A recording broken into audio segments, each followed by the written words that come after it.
Invincible Divine Sword Kabanata Siyam. Kahit na siyang Xiaotian ay may napakalaking talento para sa martial arts, ang kanyang martial soul ay isang level 2 giant turtle martial soul. Sa pagtatapos ng taon, tiyak na hindi siya makakalusot sa level 7. Sinabi ni Hu Xing, kung gayon, kailangan niyang umalis sa akademya. Sa oras na ito, bumalik siyang Xiaotian sa bahay. Gayunpaman, nang bumalik siya sa tarangkahan ng bahay, nakilala niya si Lin Yuan, ang master ng pharmacist hall ng Shenzhen City. Lumapit si Lin Yuan at nakita siyang Xiaotian mula sa malayo, kaya binati niya siyang Xiaotian, Young Master Yang. Huminto siyang Xiaotian at tumingin kay Lin Yuan. Parang hinanap siya lalo na. Master Lin. Ikinumpas niyang Xiaotian ang kanyang mga kamao at magalang na sinabi, Master Lin, hinahanap mo ba ako? Tumango si Lin Yuan at ngumiti, sa wakas ay tinanong ko ang isang tao na alamin kung saan nakatira si Young Master Yang. Sana ay patawarin ako ni Young Master Yang. Bilang master ng Pharmacist Hall, kung gusto niyang gamitin ang kapangyarihan ng Pharmacist Hall para malaman kung saan nakatira ang isang tao sa Shenzhen City, hindi ito mahirap. Na-curious siyang Xiaotian at hindi niya alam kung bakit siya hinahanap ni Lin Yuan. Tama na. Kinuha ni Lin Yuan ang isang imbitasyon mula sa kanyang mga bisig, magdaraos tayo ng kompetisyon ng parmasyutiko sa Shanghai Country. Gusto kong anyayahan si Young Master Yang na lumahok. Ang Shanghai Country ay nagdaraos ng kompetisyon ng parmasyutiko. Si Lin Yuan, ang master ng Pharmacist Hall ng Shenzhen City, ay dumating upang bigyan ng personal na imbitasyon siyang Xiaotian na imbitahan siyang Xiaotian na lumahok. Tinatayang siyang Xiaotian lamang ang may ganitong karangalan sa buong Sigad Country. Kinuha niyang Xiaotian ang imbitasyon, kompetisyon ng parmasyutiko. Pagkatapos ay binuksan niya ito at mabilis na tumingin. Sa loob ng imbitasyon, mayroong sulat kamay ni Lin Yuan, at sa ibaba ay mayroong selyo ni Lin Yuan. Ang nilalaman ay walang iba kundi ang pagsasabi na ang Shanghai Country ay magdaraos ng isang pharmacist competition sa loob ng 3 buwan at taos-pusong inaanyayahan siyang Xiaotian na lumahok. Kung tungkol sa venue, ito ay sa Shenzhen City. Pakiusap kailangan ni Young Master Yang na lumahok pagdating ng panahon. Naikuyom ni Lin Yuan ang kanyang mga kamao at ngumiti. Titingnan ko nga. Kung may oras ako, pupunta ako. Sabi ni Yang Xiaotian. Makalipas ang 3 buwan, summer vacation na. Si Yang Xiaotian ay babalik sa Xingyu City, kaya maaaring wala siyang oras. Mapait na ngumiti si Lin Yuan. Para sa ganitong uri ng kompetisyon ng parmasyutiko, ang ibang mga parmasyutiko ay walang pagkakataong lumahok, ngunit iba si Yang Xiaotian. Kung sumasali siya ay depende kung may oras siya. Gayunpaman, hindi niya mapipilit si Yang Xiaotian. Nang siya ay umalis, hiniling niya kay Yang Xiaotian na maglaan ng oras para lumahok, at sinabi kay Yang Xiaotian na ang mga gantimpala para sa kompetisyon ng parmasyutiko na ito ay kamangha-mangha. Bilang karagdagan sa mga gantimpala ng elixir recipe, cauldrons, at spirit stone, ang unang lugar ay maaari ding magsanay sa medicine pool sa loob ng 10 araw. Magsanay sa medicine pool sa loob ng 10 araw. Tiningnan ni Yang Xiaotian ang figure ni Lin Yuan at sinabi sa sarili. Narinig niya ang tungkol sa pool ng gamot. Mayroong isang pool ng gamot sa bulwagan ng parmasyutiko ng Shanghai Kingdom, na masasabing isang koleksyon ng asensya ng langit at lupa. Kung maaari kang magsanay dito, ang mga benepisyo ay tiyak na hindi maihahambing sa paglunok ng top grade na 4-symbol spirit peel. Matapos panoorin ang pag-alis ni Lin Yuan, bumalik si Yang Xiaotian sa bahay upang magsanay ng malamig at madilim na palad. Sa daan, binaliktad niya ang malamig at madilim na palad at naunawaan na niya ang lahat ng galaw, mahahalagang punto, at pagbabago nito. Habang umiindayog ang kanyang katawan, sinunod niya ang pamamaraan ng malamig at madilim na palad at hamampas pasulong ng isang palad. Biglang, ang malamig na kapangyarihan ng palad ay hamampas na parang buhawi. At ang buhawi na ito ay talagang itim. Nakakapanghina ng buto. Maging si Luo Qing, na nagsasanay sa susunod na bakuran, ay naramdaman na ang lamig ng hangin ay kamangha-mangha. Bang! Ang lakas ng palad ni Yang Xiaotian ay tumawid, at ang lupa ay natatakpan ng kamangha-manghang layer ng itim na yelo. Nagulat din si Yang Xiaotian nang makita ang itim na yelo sa lupa. Ayon sa sikretong libro ng Cold and Dark Palm, ang kapangyarihan ng Cold and Dark Palm ay puting yelo, ngunit paano ito naging itim na yelo kapag ginamit niya ito? Hindi maiwasan ni Yang Xiaotian na isipin ang kanyang Xuanwu Martial Soul. Dahil ba ito sa kanyang Xuanwu Martial Soul? Ang Xuanwu ay ang hilagang hayop sa 4 na sagradong hayop, at kinokontrol ang kapangyarihan ng matinding yelo. Kaya kapag nagsasanay ng malamig at madilim na palad, ang lakas ng palad ay nagiging itim na yelo. Gayunpaman, sa lakas ng matinding yelo, ang kapangyarihan ng malamig at madilim na palad ay tumaas ng husto. Pagkatapos magsanay hanggang tanghali, ang malamig at madilim na palad ni Yang Xiaotian, ang lakas ng palad ay sumasakop hanggang 10 metro, at pumasok sa kaharian ng malaking tagumpay. Katulad kahapon, tanghali, sinimulan niyang pinuhin ang Four Symbols Elixir. Sa oras na ito, kumalat ang balita na ang Shanghai Country ay magdaraos ng kompetisyon sa parmasyutiko. Sina Cheng Beibei at Yang Zong ay nasa tirahan ni Chen Zihan. Nang malaman nila ang balita, masayang sinabi ni Cheng Beibei kay Chen Zihan, "Ate, ang Shanghai Country ay nagdaraos ng kompetisyon ng parmasyutiko. Siguradong mananalo ka sa unang pwesto." Ang kompetisyon ng parmasyutiko na ito ay naglalayong linangin ang nakababatang henerasyon ng mga parmasyutiko sa Shanghai Country, kaya may limitasyon sa edad. Ang mga wala pang 25 taong gulang lamang ang maaaring lumahok. Sa mga nakababatang henerasyon, ang antas ng pagpino ng gamot ni Chen Zihan ay namumukod-tangi. Noong nakaraan, mayroon ding QHQ na maaaring makipagkompetensya kay Chen Zihan, ngunit mahigit isang buwan na ang nakalipas, si QHQ ay pinatay ng isang misteryosong tao sa Xingyu City. Ngayon, walang sino man sa nakababatang henerasyon ng Shanghai Country ang makakalaban ni Chen Zihan. Ngumiti si Chen Zihan at sinabing, "Hintayin mong manalo si ate sa kampyonato ng kompetisyon ng parmasyutiko na ito, at pagkatapos ay magdiwang tayong magkakapatid." Walang pagkakamali, isang kanta, isang post, isang nilalaman, isang libro, isang bar, isang anim, isang libro, isang bar, isang tingin. Tuwang-tuwang nag-uusap ang dalawa nang pumasok si Lin Yuan. "Guro." Lumapit si Chen Zihan. "Senior Lin." Nagmamadaling lumapit sina Cheng Beibei at Yang Zong para batiin siya. Bagamat si Cheng Beibei ay ang ika-4 na prinsesa ng Shanghai Kingdom at kadalasan ay spoiled, hindi siya nang ahas na maging spoiled sa harap ni Lin Yuan. "Anong pinagsasabi mo? Mukhang masaya ka." Nakangiting tanong ni Lin Yuan. Nakangiting sinabi ni Cheng Beibei, "Pinag-uusapan natin ang kompetisyong ito ng parmasyutiko. Sa antas ng pagdadalisay ng gamot ni Sister Chen, tiyak na mananalo siya sa unang lugar sa pagkakataong ito." "Talaga?" Sinulyapan ni Lin Yuan ang kanyang disipulong si Chen Zihan at ngumiti, "Maaaring hindi iyon ang kaso." Nagulat sina Chen Zihan, Cheng Beibei at iba pa.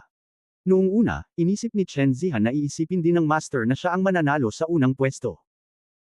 Naisip ni Chen Zihan ang mga nakababatang henerasyon ng mga parmasyutiko sa Shanghai Country at nahulaan, "Guro, ibig mo bang manalo si Deng Yichen sa unang pwesto?"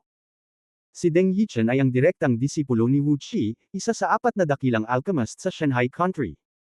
Umiling si Lin Yuan at sinabing, "Hindi siya." "Hindi." Nagtaka si Chen Zihan, "Guro, si Huang Tingting ba ang ibig mong sabihin?" Umiling pa rin si Lin Yuan. Lalo nitong ikinagulat si Chen Zihan. Hindi si Deng Yichen, hindi si Huang Tingting, sino pa sa nakababatang henerasyon ng Shanghai Country ang maaaring manalo sa unang pwesto sa kompetisyong ito ng parmasyutiko? Ang taong ito ay nasa Shenzhen City din. Sinabi ni Lin Yuan, "Ngunit, hindi ko alam kung sasali ang batang ito. Kung sasali siya, dapat niyang mapanalunan ang unang pwesto sa kompetisyon ng parmasyutiko na ito. Ang taong ito ay nasa Shenzhen City." Nagulat sina Chen Zihan, Cheng Beibei, Yang Zong at iba pa. Itinatago pa rin ng lungsod ng Shenzhen ang gayong master ng alchemy. Sa katunayan, dapat kilala mo rin ang batang ito. Ngumiti si Lin Yuan kay Cheng Beibei, "Galing siya sa iyong Divine Sword Academy." Nag-flash ang isip ni Cheng Beibei, at sinabi niya, "Senior Lin, si Senior Brother Huo Xing ba ang tinutukoy mo?" Ngunit agad niyang naisip, hindi iyon tama, ang talento sa martial arts at talento ng martial arts ni Senior Brother Huo Xing ay napakahusay, ngunit ang kanyang talento sa alchemy ay medyo mas malala, at may kaunting gap pa rin kumpara kay Chen Zihan. Tumawa si Lin Yuan at umiling, "Hindi siya." Pagkatapos ay sinabi niya, "Pagdating ng panahon, kung lumahok ang batang iyon, malalaman mo." Hindi masabi ni Lin Yuan kay Cheng Beibei at sa iba pa ang tungkol kay Yang Xiaotian. Sina Chen Zihan, Cheng Beibei, at Yang Chong na nakakita kay Lin Yuan ay laging tumatangging ibunyag kung sino ang misteryosong parmasyutiko, at hindi nila maiwasang lalo pang mausisa. Dahil naniniwala si Lin Yuan na ang kalaban ay dapat manalo sa unang kompetisyon ng parmasyutiko, hindi ito dapat maging isang hindi kilalang henerasyon. Gayunpaman, si Chen Zihan, si Cheng Beibei ay palaging hindi maiisip na ang antas ng pagpino ng ibang tao sa Divine Sword City ay mas mataas kaysa kay Chen Zihan. Hindi banggitin na ito ay mas mataas kaysa kay Chen Zihan, Walang paraan upang gawin si Chen Zihan kay Chen Zihan. Langit, unti-unting nagdilim. Tiningnan ni Yang Xiaotian ang dalawang bagong apat na elepante na silingdan sa kanyang harapan at umiling. Sa huli, may pagkatalo. Ang dalawang apat na elepanteng silingdan na ito ay ang tuktok pa rin ng Yupin at hindi naabot ang pinakamahusay. Dati, naramdaman niya na pagkatapos ng pagdadalisay ng pinakamahusay na dragon at tigre na silingdan, dapat din niyang pinuhin ang pinakamahusay na apat na elepante na silingdan, ngunit ngayon ay nalaman niyang mali ang naunang naisip. Gayunpaman, hindi nasaran ng loob si Yang Xiaotian. Ngayon ay malapit na ito sa pinakamahusay, at sandali na lamang. Pagkaraan, umupo siya sa malamig na jade bed para magsanay ng Shilongju. Kinabukasan, maagang bumangon si Yang Xiaotian at dumating sa Shusho College Shuge kapalit ng isa pang likas na martial arts na Dragon Blood Boxing. Ang kamao ng dugo ng dragon ay napakahirap linangin. Ito ang pinakamahirap na martial arts sa congenital martial arts. Nang makita si Yang Xiaotian kapalit ng Dragon Blood Boxing, hindi na nagsalita si Lu Zelen sa pagkakataong ito, ngunit nakatingin lang kay Yang Xiaotian, kakaiba ang kanyang mga mata. Dahil ipinakita ni Yang Xiaotian ang pick ng Tiger King Boxing kahapon, ang Four Seasons Swordsmanship, at pagkatapos ng Sword 13, nakita ni Lu Zelen si Yang Xiaotian, palaging may kakaibang pakiramdam. Pagkatapos ni Yang Xiaotian kapalit ng Dragon Blood Boxing, lumabas siya sa libro, ngunit nakilala si Chen Yuan. Mukhang alam ni Chen Yuan na siya ay kapalit ng mga daya at hinintay siya. Nang makitang lumabas si Yang Xiaotian, lumapit si Chen Yuan at pinagtawanan si Yang Xiaotian, nabalitaan kung pumupunta ka araw-araw bilang kapalit ng mga martial arts cheats, pumunta ako para makita ito. Tiningnan niya ang Dragon Blood Boxing sa mga kamay ni Yang Xiaotian at nagtanong, hindi ko alam kung anong martial arts ang ipinagpalit mo sa pagkakataong ito. Hindi nagtago si Yang Xiaotian, at ibinigay ang Dragon Blood Fist cheats kay Chen Yuan. Nang tingnan ni Chen Yuan, ito pala ang pinakamahirap na Dragon Blood Boxing sa congenital top martial arts. Kumunot ang noo niya, at sinabi kay Yang Xiaotian, "Nang, alam ko." Tumango si Yang Xiaotian. "Alam mo bang nagsasanay ka?" Hindi huminga si Chen Yuan, ang nakuhang martial arts ay hindi maaaring matagumpay na magsanay ng likas na martial arts. Kung sanayin mo ito ng ganito, dapat kang pumasok sa demonyo. Hindi niya kayang makitang naliligaw ang isang martial arts genius.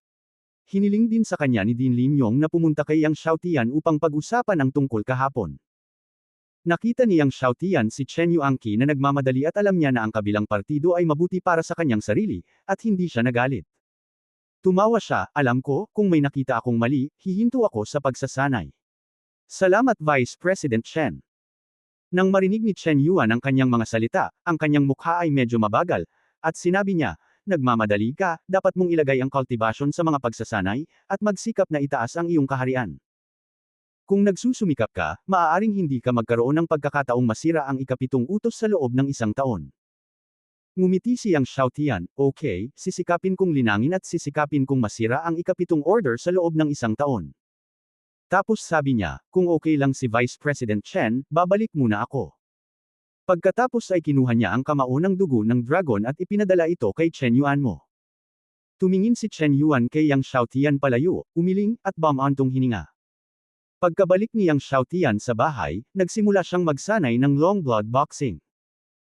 Bagamat ang Dragon Blood Boxing ang pinakamahirap linangin sa congenital martial arts, matapos tumingin si Yang Xiaotian sa paligid, napagtanto niya ang mga pagbabago sa iba't ibang trick sa paraan ng boxing.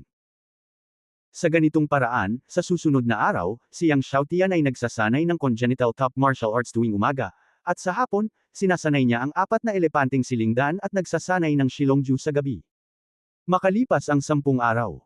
Nang hapong iyon, malinaw na tiningnan ni Yang Xiaotian ang kristal, walang bahid ng mga dumi, ang kaakit-akit na apat na espiritu ng elepante ni Dan Xiang.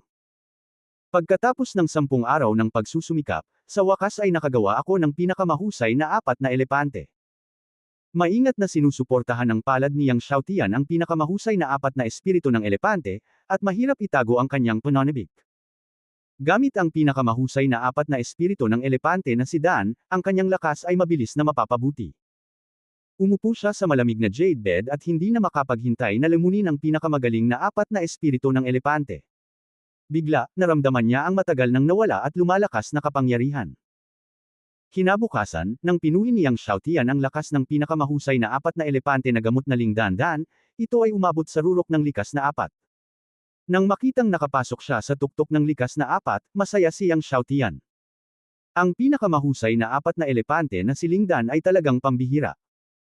Kung hindi, kung magsanay ka ng normal, kakailanganin mong magsanay ng husto sa loob ng 1 buwan. Kasunod nito, hindi nagpunta siyang Xiaotian sa pavilion ng aklat ng Shenzhen Academy para baguhin ang mga sekreto, ngunit nagpatuloy sa pagpino ng pinakamahusay na 4 na elepante. Pagkatapos ng ilang oras ng walang humpay na pagsisikap, sa wakas ay nakagawa ako ng 3 napakahusay na 4 na elepante. Tinawag niyang Xiaotian sina Luo Qing at Ali. Sa sandaling pumasok si Luo Qing sa looban niyang Xiaotian, naamoy niya ang kaakit-akit na dansiyang. Walang pagkakamali, 619,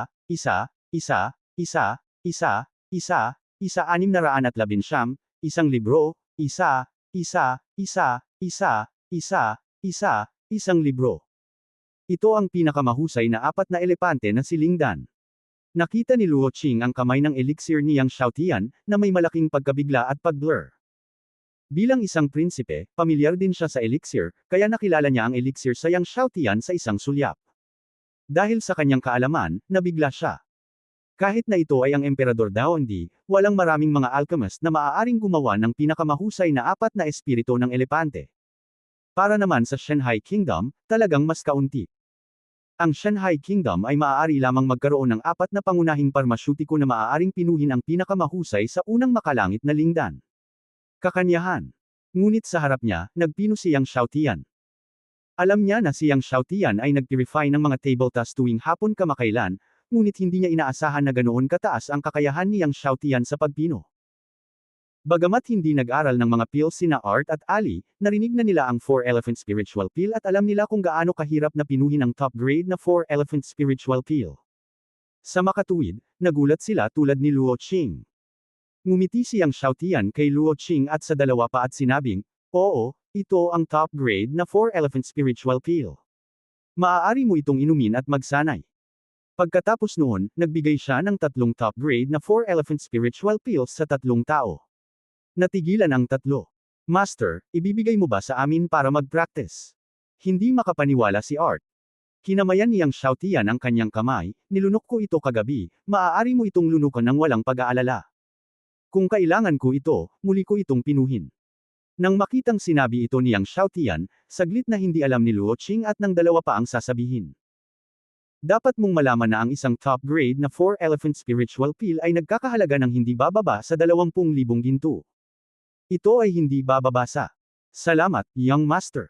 Huminga ng malalim si Luo Qing at nagpasalamat kay Yang Xiaotian. Tumingin siya kay Yang Xiaotian sa kanyang harapan, at mas lalo niyang naramdaman na napakaswerte niyang nakilala si Yang Xiaotian. Pagkatapos, natanggap ni Luo Qing at ng dalawa pa ang elixir at bumalik sa kanilang sariling mga patio upang lunukan ito at magsanay. Sa oras na ito, palubog na ang araw. Dinala ni Yang Xiaotian ang Dragon Blood Feast pabalik sa Shenzhen Academy Book Pavilion para ipagpalad sa lihim na libro. Gayunpaman, pagdating niya sa Shenzhen Academy, narinig ni Yang Xiaotian ang maraming estudyante na nag-uusap tungkol sa katotohanan na ang mga freshmen ng Shanghai Academy ay pupunta bukas sa Shenzhen Academy para makipagkumpetensya, makipagpalitan at makipagpalitan. Ang Shanghai Academy ay isa sa 4 na pangunahing akademya sa Shanghai Kingdom, at ito rin ang pangalawang pinakamalaking akademya pagkatapos ng Shenzhen Academy. Gayunpaman, ang Shanghai Academy ay karaniwang nagre-recruit ng mga anak ng mga maharlikang pamilya at mga anak ng mga dignitaryo. Ang lahat ng mga hari ng Shanghai Kingdom ay nagtapos sa Shanghai Academy. Ang Shanghai Academy at Shenzhen Academy ay may tradisyon ng mga freshmen na nakikipagkumpetensya at nakikipagpalitan sa isa't isa bawat taon. Bukas. Naguguluhan si Yang Xiaotian. Sa mga nakaraang taon, ang mga freshmen ng Shanghai Academy at Shenzhen Academy ay tila nakikipagkumpetensya at nagpapalitan lamang sa midterm. Bakit dumating ang Shanghai Academy sa taong ito? Sa oras na ito, narinig ni Yang Xiaotian ang mga nakaraang estudyante na nag-uusap muli. "Nabalitaan ko na sa pagkakataong ito ang Shanghai College ay nag-recruit ng isang napakagandang demonyo, na tinatawag na Suri, ang kanyang martial arts ay isang super martial arts." "Ano ba, sobrang martial arts?" Nagulat naman ang isa pang estudyante. "Oo, ito ay ang Titan Giant Ape Martial Arts." Hindi lamang iyon, ang kanyang talento sa martial arts ay kamangha-mangha din, at ang three-door martial arts ng unang baitang ng Shanghai College ay nalinang sa tuktok. Aakyat sa tuktok. Ang anak ng martial arts. Hindi ba't pareho iyon kay Yang Xiaotian, ang anak ng martial arts? Ano si Yang Xiaotian, paano siya may kukumpara sa iba? Ang Shenzhen College ay may ganoong kasamaan. Sa pagkakataong ito, ang bagong student exchange, ang aming Shenzhen Academy ay natatakot na matalo. Napailing ang mga estudyanteng iyon habang nag-uusap. Tumingin si Yang Xiaotian sa ilang taong naiwan at sinabi sa sarili, ang higanteng unggoy ng Titan. Anak ng martial arts. Titan Giant Ape Martial Arts, alam niyang ordinaryong martial arts lang ito sa 11 level, kakapasok lang sa listahan ng super martial arts. Gayunpaman, bagamat kabilang lamang ito sa mga Super 1, hindi ito maihahambing sa nangungunang 10 martial arts. Patuloy na pumunta si Yang Xiaotian kay Shuj. Pagdating ko sa Shuj, nakita ko doon si Huxing. Hindi lang si Huxing ang naririto, naroon din sina Cheng Beibei, Yang Zong at iba pa. Sa pagkakataong ito, tiyak na mananalo si Brother Huxing ng magandang ranggo. Binayaran ni Cheng Beibei si Huxing. Nakipagkamay si Huxing at nagpanggap na mahinhin, paligsahan ng parmasyutiko, ang master ay katulad niyon, maaari ba akong makapasok sa nangungunang 10 ay ang huling kaalaman. Sa sandaling lumipat si Yang Xiaotian, nag-sign up din si Huxing para sa paligsahan ng parmasyutiko. Sa oras na ito, nakita din ni Huxing, Cheng Beibei, Yang Chong at iba pa si Yang Xiaotian. Yang Xiaotian, gusto mo bang sumali sa paligsahan ng parmasyutiko kung titingnan mo ang iyong interes?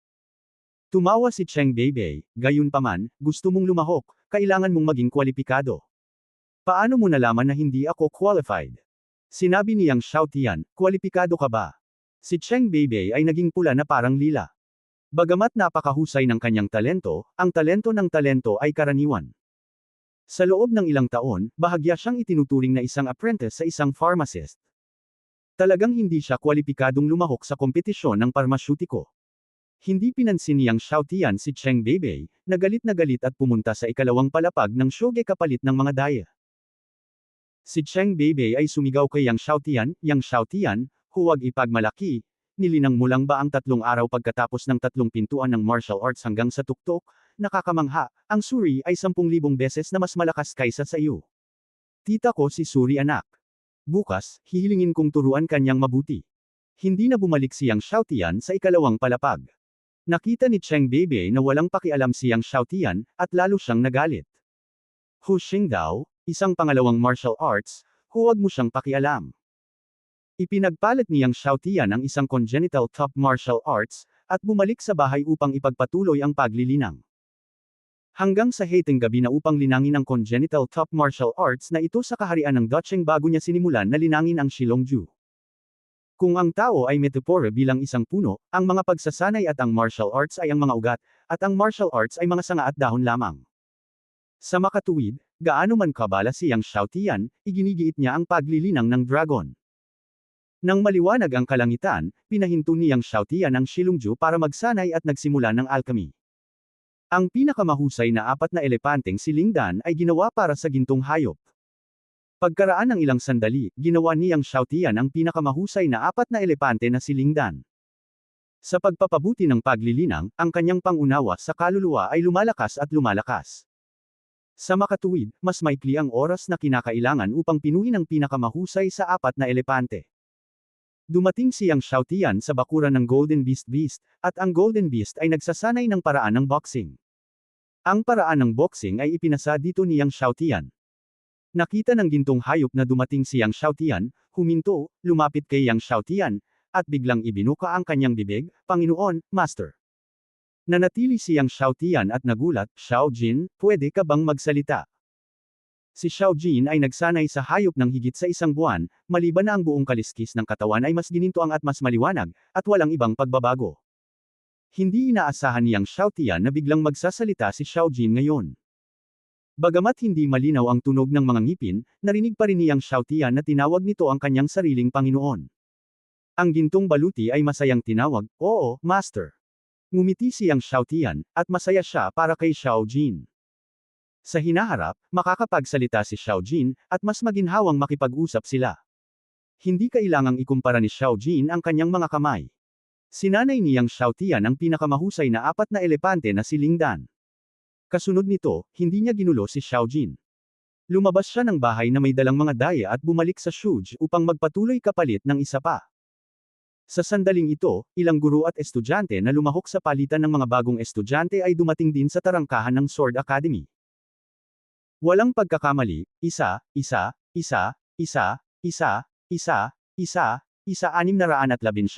isang libro, isang libro. Matagal nang naghihintay sina Hu Xing, Cheng Beibei at iba pa, at tinanggap si Suri at ang iba pa sa Divine Sword Academy. Sa unang tingin, nagngangalit si Cheng Beibei at sinabing, dapat turuan mo ako ng Yang Xiaotian kung kailan ka. Yang Xiaotian. Pagdududa ni Suri. Sinabi ni Cheng Beibei, siya ang freshman ng aming Shenjian Academy. Tulad mo, nililinang din niya ang 3 nakuhang martial arts sa unang baitang. Naalala si Suri.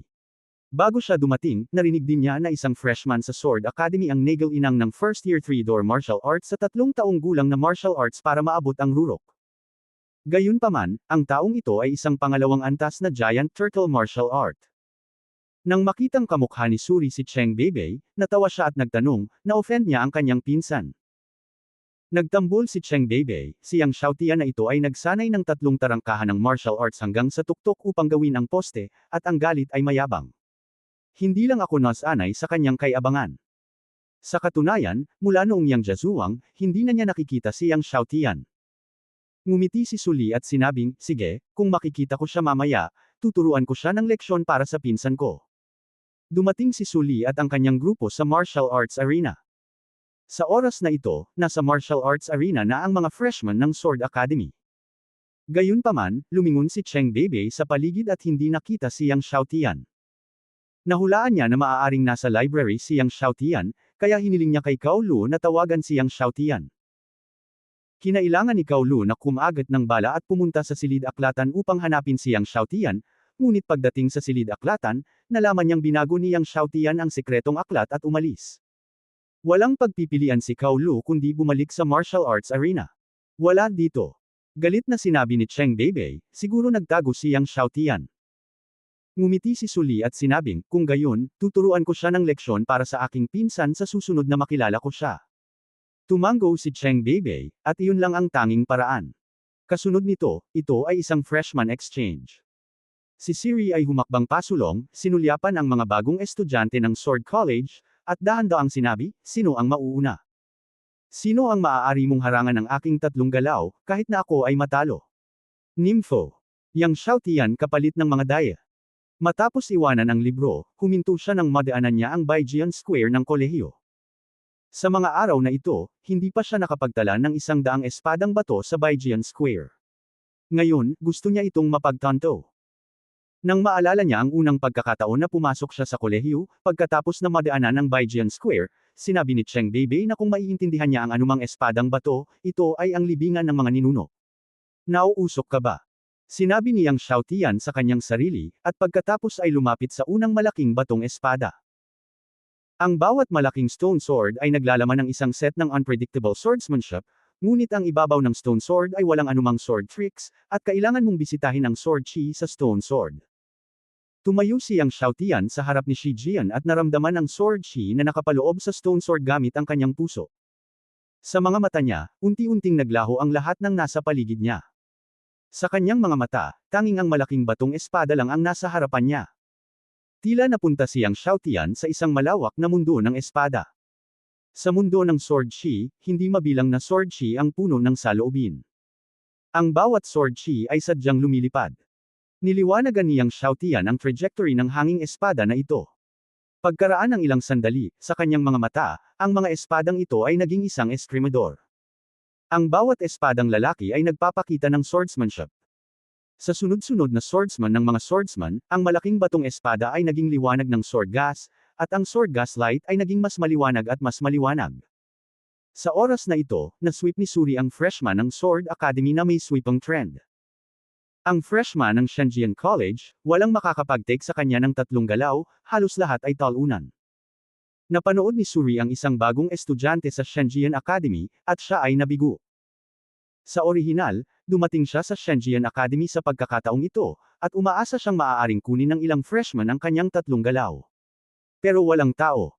Nang madismaya si Suri, biglang, isang kamanghamanghang sword gas ang tumaas mula sa isang tiyak na posisyon ng Sword College. Kamanghamanghang sword gas, alarma ang lahat. Sa oras na ito, ang parehong posisyon ay isang kamanghamanghang espada. Ang espadang ito ay mas kamanghamangha kaysa sa ngayon. Baijian Square ito. May nagliwanag sa batong espada. Bulalas ni Kaolu. Ang tibak na bato ay mahirap ipaliwanag, at kung minsan ay hindi posible na maliwanagan ang tibak na bato sa loob ng 3 taon. Kapag may naliwanagan sa pamamagitan ng Stone Sword, ito ay isang pangunahing kaganapan sa Sword Academy. Pumunta ka sa Baijian Plaza. Tuwang-tuwang naglakad si Hu Xing patungo sa Baijian Square. Ang huling beses na pumasok siya sa Shijian. Sa hindi inaasahang pagkakataon, napagtanto ng ilang tao ang Shijian ngayon. Gusto niyang makita kung sino ang nakakilala sa Shijian. Bumuhos din sa Baijian Square sina Cheng Beibei, Yang Zong, Cao Lu, at iba pa. Nang makita ito, dinagsa din ni Suri ang mga guro at estudyante ng Shanghai College sa Baijian Square. Ang Baijian Square ay isa sa Keraton Inheritance ng Shenjian Academy. Alam ito ni Suri. Ito rin ay isang pambihirang bagay na alam ng isang tao na ito ay isang pambihirang bagay. Hindi ko alam kung sinong estudyante. Hindi maiwasan ni Suri na ma-curious. Anumang tibak na bato ay maaaring maliwanagan upang maliwanagan ang Baijian Square, na isang pagkilala sa 100 taon. Nang maglakad sina Suri, Hu Xing, Cao Lu, Cheng Beibei at iba pa patungo sa Baijian Square, nakita rin nina Lin Yong at Chen Yuan ang Sword Chi. Sa gulat, mabilis din silang naglakad patungo sa Baijian Plaza. Sa oras na ito ay isang kamanghamanghang espada. Kaagad pagkatapos, ang sunod-sunod na espada ay napakalaki. Nagulat sina Lin Yong at Chen Yuan. Ang Stone Sword ay naglalaman ng swordsmanship, ngunit kapag ang sword method ni Shijian ay natanto ang sitwasyon ng Xiaocheng ay maaaring magkaroon ng napakaraming sword gas. Ang Sword College ay naitatag sa daan-daang taon. Bagamat maraming mag-aaral ang makapagbibigay liwanag kay Shijian, walang mga mag-aaral ang hindi kailanman nagpapaliwanag kay Shijian upang makapasok sa kaharian ng Xiaocheng. Si Hu Xing, Cao Lu, Cheng Beibei at iba pa ay nakakita ng napakaraming kamanghamanghang mga espada, at nabigla din sila. Nagmamadali ang lahat. Hindi nagtagal, nakarating sila sa Baijian Square. Nakikita ang figurang nakatayo sa harap ni Shijian sa Baijian Square. Hu Xing, Cao Lu, Cheng Beibei, Yang Zong, Xi Chu, Chen Bingyao at iba pa ay nanood ng pelikula, tulad ng pag-atake ng kidlat. Siya yun. Si Hu Xing man o si Cheng Beibei, ang kanyang mukha ay sobrang pangit. Nang makitang nag-react sina Hu Xing, Cheng Beibei at iba pa, hindi niya maiwasang magtanong, sino siya? Walang pagkakamali, isa, 619,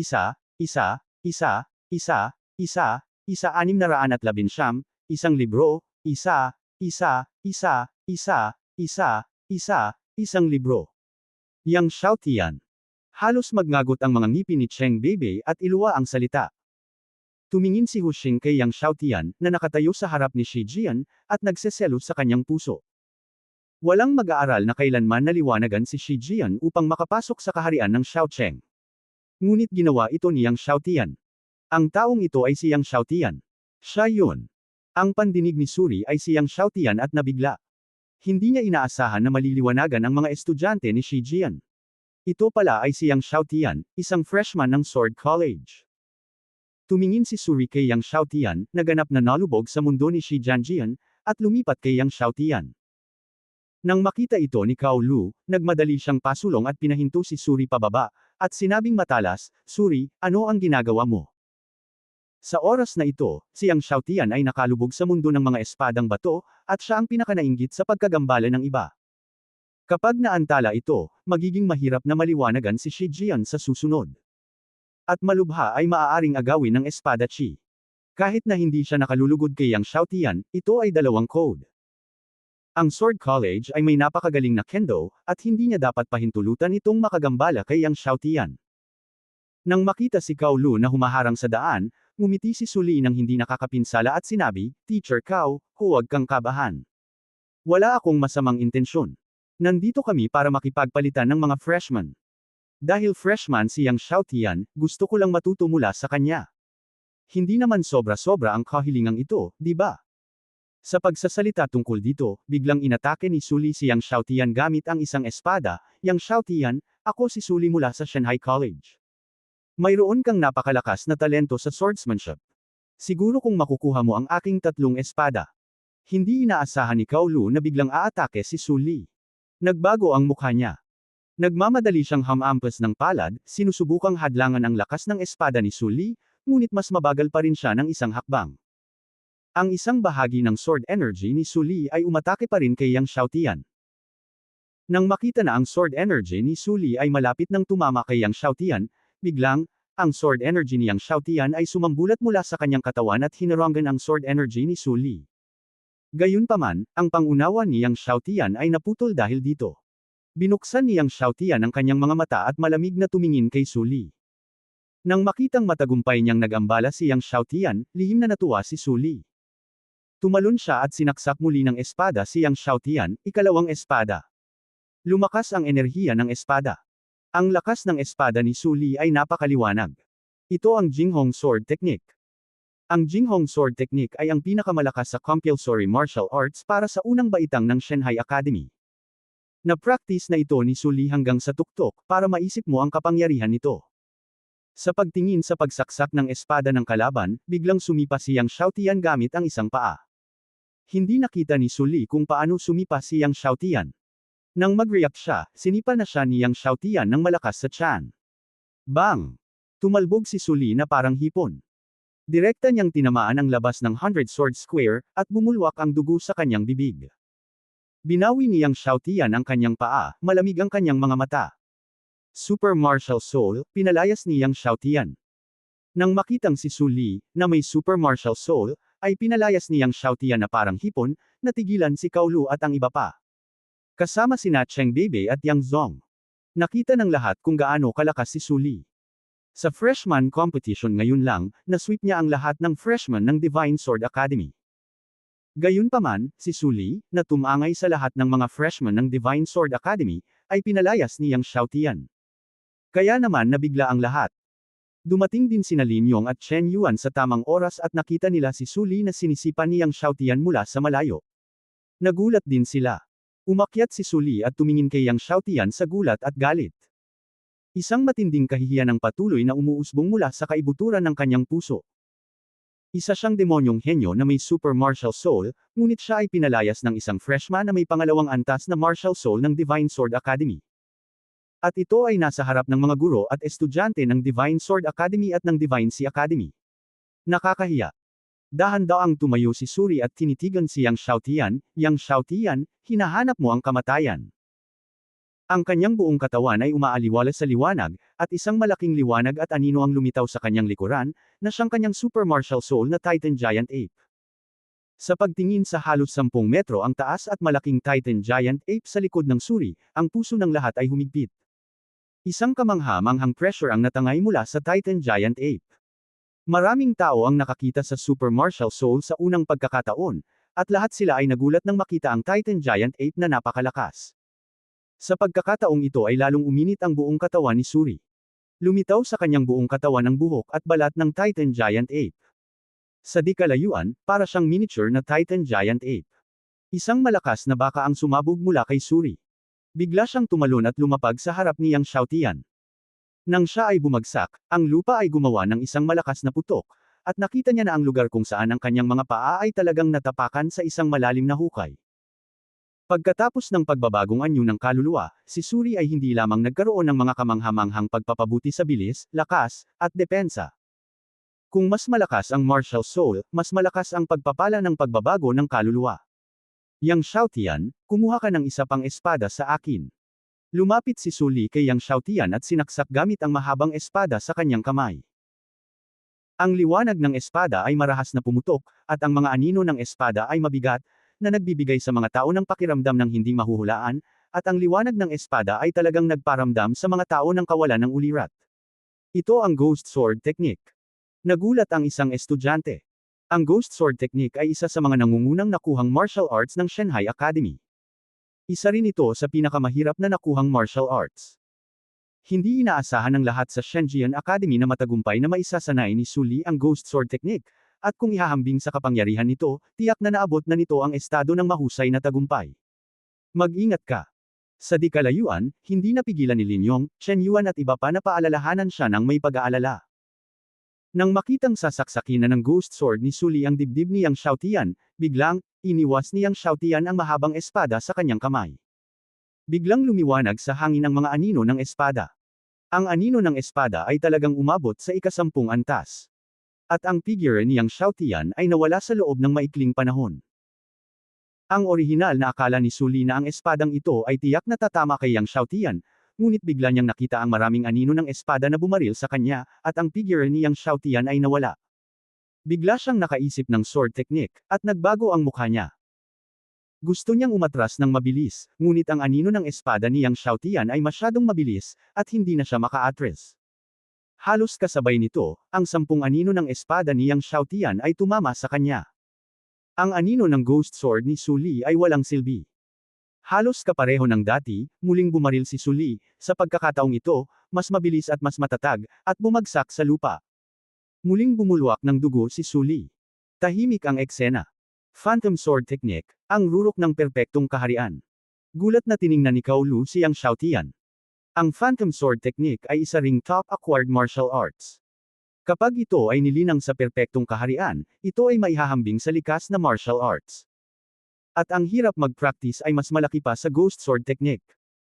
Ngunit hindi lamang ito sinanay ni Yang Xiaotian, ngunit naabot din niya ang tuktok ng perpektong kaharian. Ang Phantom Swordsmanship sa tuktok ng perpektong kaharian. Tumingin si Cheng Beibei kay Su Li na napaatras muli, na may halong gulat. Tumingin si Yang Zong kay Yang Xiaotian at hindi makapaniwala. Ito ba talaga ang Yang Xiaotian mula sa kanilang Yang Zhuang? Una, ang Tiger King Fist, ang Four Seasons Swordsmanship, at ang Sword 13 ay nilinang hanggang sa tuktok, at ngayon lang niya naintindihan ang Stone Sword, at ngayon ito ay ang Phantom Swordsmanship sa rurok ng perpektong kaharian. Hindi siya makapaniwala. Hindi niya ito matanggap. Malamig na tiningnan ni Yang Xiaotian si Su Li, ano pang swordsmanship ang alam mo? Ipakita ito, ngunit huwag ipakita ang ordinaryong Ghost God swordsmanship tulad ng ngayon. Muling dumura si Su Li ng dugo. Ang Ghost God swordsmanship ay isa sa ipinagmamalaki niyang swordsmanship. Pagkatapos ng paglinang sa mahusay na pagiging perpekto, hindi niya ito ipinakita sa harap ng iba, ngunit ngayon sa bibig ni Yang Xiaotian, naging karaniwan na ito. Buong lakas na tumayo si Su Li. Tumingin siya kay Yang Xiaotian na may dugong mga mata. Okay, Yang Xiaotian, pinilit mo akong gawin ito. Ngayon, ipapakita ko sa iyo kung ano ang pinakamalakas na nakuhang swordsmanship. Sa puntong ito, dahan-dahan niyang itinaas ang mahabang espada sa kanyang kamay. Walang pagkakamali, isang pangungusap, isang post, isang nilalaman, isang anim, isang siyam, isang libro, isang bar, tingnan mo. Nang itinaas niya ang mahabang espada, ang lahat ay nagkaroon ng ilusyon na si Su Li ay tila nagtaas ng bundok ng espada. Tama, ito ay isang bundok ng espada. Isang napakabigat na bundok ng espada. Ito ang Sword Mountain Art.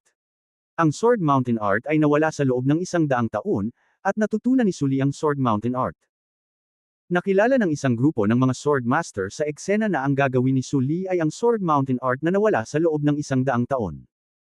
Ang Sword Mountain Art ay isang sword art na ipinasa mula sa isang sword art sect mahigit 100 taon na ang nakalilipas.